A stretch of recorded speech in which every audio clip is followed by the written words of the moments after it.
T'es défoncé ou pas? Non, sergent-chef. Tu es en train de me mentir encore? Non, sergent-chef. Dis-moi encore non. T'es défoncé? Oui, sergent-chef. Pourquoi t'es défoncé? J'ai tombé, sergent-chef. Pourquoi t'as trop bu? Parce qu'on m'a proposé, sergent. Tiens-toi droit. Salut les guerriers. Dans ce podcast, je vais parler de ta posture, aussi de la schématisation de tes pensées et comment cela peut affecter ton mental, ou plutôt comment cela aussi peut te permettre justement d'aiguiser ton mental, d'optimiser ton état d'esprit pour ta vie. Avant de commencer ce podcast, je voulais dire que je t'offre un livre digital, mon premier livre qui est disponible dans la description. Il suffit simplement de cliquer. Ce livre, c'est Développe ton mental de guerrier. C'est un récapitulatif de mon parcours en tant que boxeur. Dans ce livre, je te permets justement de rentrer dans l'esprit d'un boxeur et justement de te faire comprendre comment un boxeur pense lorsqu'il fait face à un adversaire, lorsqu'il prend un KO, qu'est-ce qu'il pense durant un KO. Et je fais beaucoup d'analogies à la vie car pour moi, la boxe est vraiment semblable à la vie. Si tu souhaites te procurer ce livre digital qui aura pour but d'augmenter ton mindset, c'est dans la description. Il suffit simplement de cliquer dans le premier lien et ensuite de me passer ton meilleur mail et je t'envoie tout ça par mail. Donc ce podcast vient d'une lecture que j'avais fait auparavant qui est les 12 lois pour une vie. C'est un livre de Jordan Peterson, un psychologue canadien, qui est un livre très intéressant que je te conseille vraiment de lire, où en fait il y a 12 chapitres sur 12 points différents. Il y a plusieurs aspects très intéressants dans ce livre, dont aussi le fait de maintenir notre colère, notre ombre interne qui parfois peut exploser lors de moments qui sont désastreux pour nous, qui sont peut-être frustrants, où on a deux choix, ou justement partir dans le côté obscur et tout péter, ou justement se retenir, essayer de garder cette rage pour suivre un autre chemin plus clairvoyant. Et dans le premier chapitre, en fait, il y a une comparaison entre le homard et nous, en fait. Dans ce premier chapitre, il parle du fait que les homards, en somme, lorsqu'ils perdent un combat face à leurs congénères pour s'accoupler, ont tendance à sécréter une hormone justement qui les affaiblit. Et tout au long de ce chapitre, Jordan Peterson nous conseille d'avoir un positionnement du corps droit, c'est-à-dire que de faire en sorte, malgré le fait qu'on ait peut-être pas forcément confiance en nous, ou que l'on ait un état d'esprit plutôt négatif, penser à se redresser, à mettre les épaules vers l'arrière. Il faut savoir que même au niveau de ton corps, il faut savoir que lorsque tu te tiens droit et d'une position assez, je vais pas dire victorieuse, mais quoique c'est la même, et ben ton corps, en fait, c'est ce qui est bizarre, c'est que ton corps, lorsque tu abordes une position, une posture de vainqueur, il semblerait que ça sécrète des hormones, plus ou moins des hormones justement des personnes qui ont justement tendance à tenir ce genre de position. Et j'avais déjà eu l'occasion d'entendre ce genre de choses, même au niveau du fait de rigoler. Il faut savoir qu'il y avait un petit moment, il y avait une petite mode où il y avait des sortes de clubs de personnes qui voulaient juste rigoler. Je sais pas si tu as déjà vu ces genres de clubs où les mecs se regardaient, ou les meufs plutôt, se regardaient face à face pendant X temps pour rigoler, et se forcer à rigoler.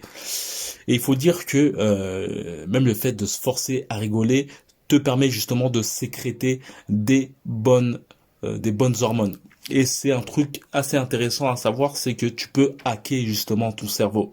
Chose par exemple très intéressant à faire, c'est lorsque tu lèves, il y a une chose que j'ai tendance à faire depuis peu, c'est d'essayer de déjà je prie. On va dire que tu peux voir la chose comme des affirmations.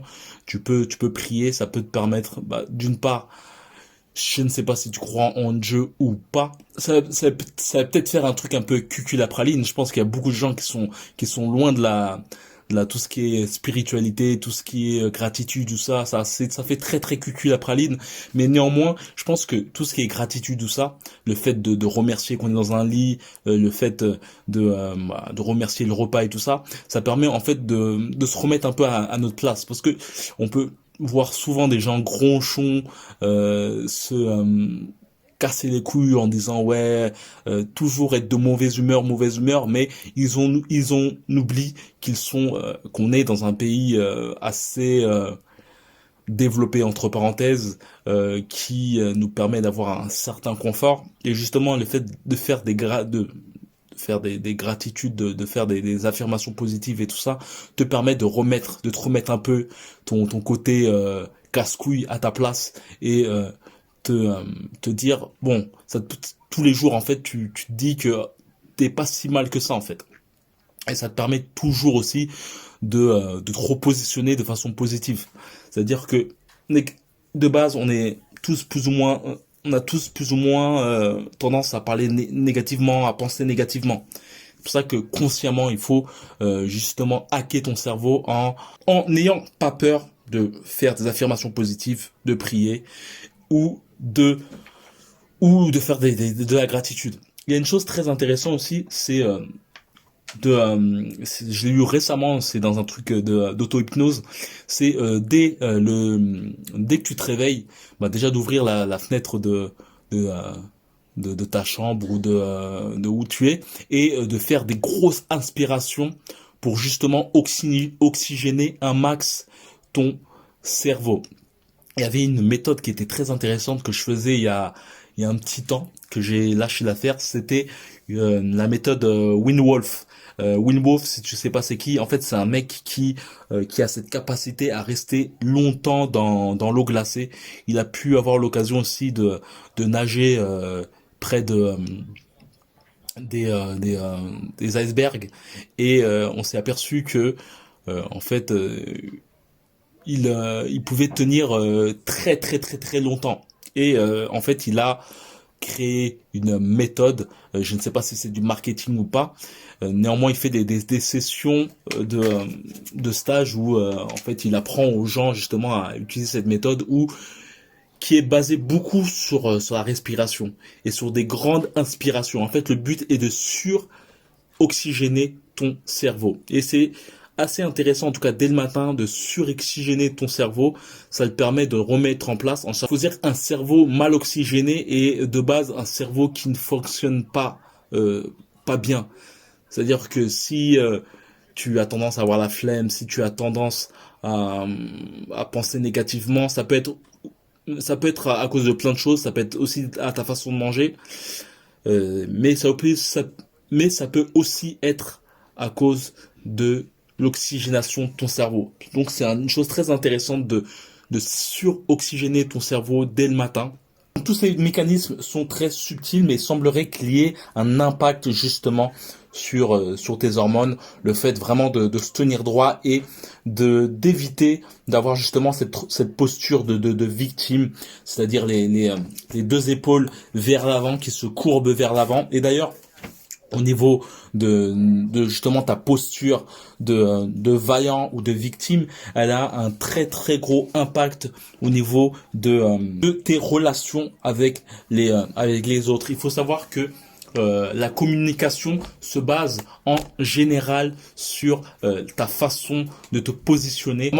C'est vraiment 80% de ta communication. Il faut savoir que si tu souhaites, par exemple, avoir un impact dans ta façon de parler par rapport aux gens, si tu ne veux pas te faire victimiser, il faut vraiment hacker la plupart des agressions, c'est des agressions associo-prédatrices.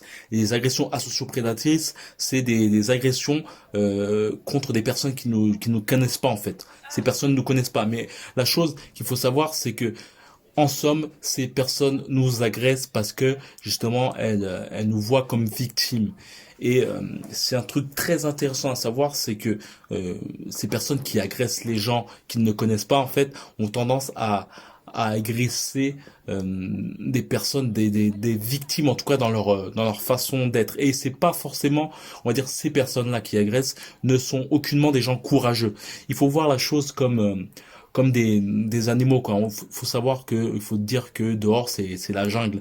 On se rabâche, on a tendance à se rabager qu'on est civilisé ou autre, mais au niveau de nos cerveaux, on reste des personnes humaines conscientes, mais avec aussi une grosse base instinctive. Et quand je te parlais des agressions associo-prédatrices, eh ben, il semblerait que les personnes qui ont tendance à victimiser ou agresser les gens, justement, inconsciemment, en fait, ils repèrent justement leurs victimes en regardant la façon de marcher, la façon dont leur corps est positionné, c'est-à-dire que si leurs épaules vont vers l'arrière, c'est-à-dire une position de vainqueur, ou les épaules vont vers l'avant comme une victime. Et pour te dire aussi, il y a même aussi la lourdeur des pas, c'est-à-dire que plus les pas sont lourds et plus la personne, l'agresseur n'ira pas t'agresser, parce que en fait le fait d'avoir comment dire, des pas lourds, c'est-à-dire une façon de marcher de façon lourde, en fait c'est un reflet d'une stabilité. Donc une stabilité dit que s'il y a une agression, en fait l'agresseur aura un certain mal à te déséquilibrer. Donc voilà. Et après il y a aussi comme on dit, il y a une chose très intéressante que j'ai pu entendre, c'est que lorsque tu es dans un grand malheur, ou par exemple un deuil ou un truc comme ça, et ben le meilleur moyen de de te, je vais pas dire de réconcilier, mais de retrouver le bonheur, c'est justement d'aider les autres. J'avais entendu une chose comme ça, c'était si t'avais une peine de ouf et que t'étais dans le mal, va dans un orphelinat, va dans une maison de retraite et va aider ton prochain. Aider son prochain, c'est vraiment l'une des choses. On est des êtres sociables, et justement aider son prochain et justement une plus bonne récompense que de s'aider soi-même. Je sais pas comment te dire ça, mais c'est assez instinctif.